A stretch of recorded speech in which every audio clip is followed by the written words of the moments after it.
Revenge of nature, আপনি কি এটা বিশ্বাস করেন? প্রকৃতির বিচার। ভিনিসিয়াসকে হারিয়ে রদ্রি যেভাবে ব্যালন ডিওর জিতলো, এইটা নিয়ে যে হাজারটা তর্ক বিতর্ক সমালোচনা। এরপর রদ্রি বলল ম্যানচেস্টার সিটি বিশ্বের সেরা ক্লাব। সেই ম্যানচেস্টার সিটি তাদের শেষ যে 10টা ম্যাচ খেলছে সেখানে মাত্র একটা জয় পাইছে, 2টা ড্র আর 7টা ম্যাচে হার। ম্যানচেস্টার সিটি যারা রদ্রির এই ব্যালন ডিওর জেতার আগেও টপে ছিল সব জায়গাতে, সেই ম্যানচেস্টার সিটি এখন লিগ টেবিলে সেরা 4-এও নেই, চ্যাম্পিয়ন্স লিগে তারা টপ 20-তেও নেই। ম্যানচেস্টার সিটি এখন চ্যাম্পিয়ন্স লিগে রেলিগেশন জোনে চলে গেছে। ম্যানচেস্টার সিটি, রদ্রি বলল বিশ্বের সেরা ক্লাব। এরপর থেকে এই যে যাতা অবস্থা, তাদের স্ট্রাইকাররা গোল পাচ্ছে না, কিংবা হালান্ডের মতো ফুটবলার যে এক ম্যাচে জোড়া গোল করে, সেই ম্যাচেও ম্যানচেস্টার সিটি কিভাবে জানি ম্যাচটা জিততে পারে না।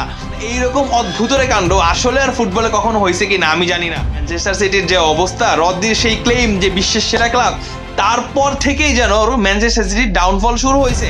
একদিকে রদ্রির কাছে বিশ্বের সেরা ক্লাব এখনো ম্যানচেস্টার সিটি, আরেকদিকে ওয়ার্ল্ডের যত বড় ক্লাবগুলো আছে তাদের বর্তমান যে ফর্ম, সেখানে সবচেয়ে ডাউনফল বলা যায় ম্যানচেস্টার সিটির। পেপ গার্দিওলা, রদ্রি, এই যে দলের অবস্থা, ম্যানচেস্টার সিটি কি পারবে এখান থেকে উঠে আসতে? যদিও নেক্সট ম্যাচ তাদের ম্যানচেস্টার ইউনাইটেডের বিপক্ষে, যে ম্যানচেস্টার ডার্বি, এইখান থেকেই সম্ভবত ম্যানচেস্টার সিটি আবারও ঘুরে দাঁড়াবে, কিংবা তাদের ডাউনফল চলতেই থাকবে। আপনার কি মনে হয় জানাবেন।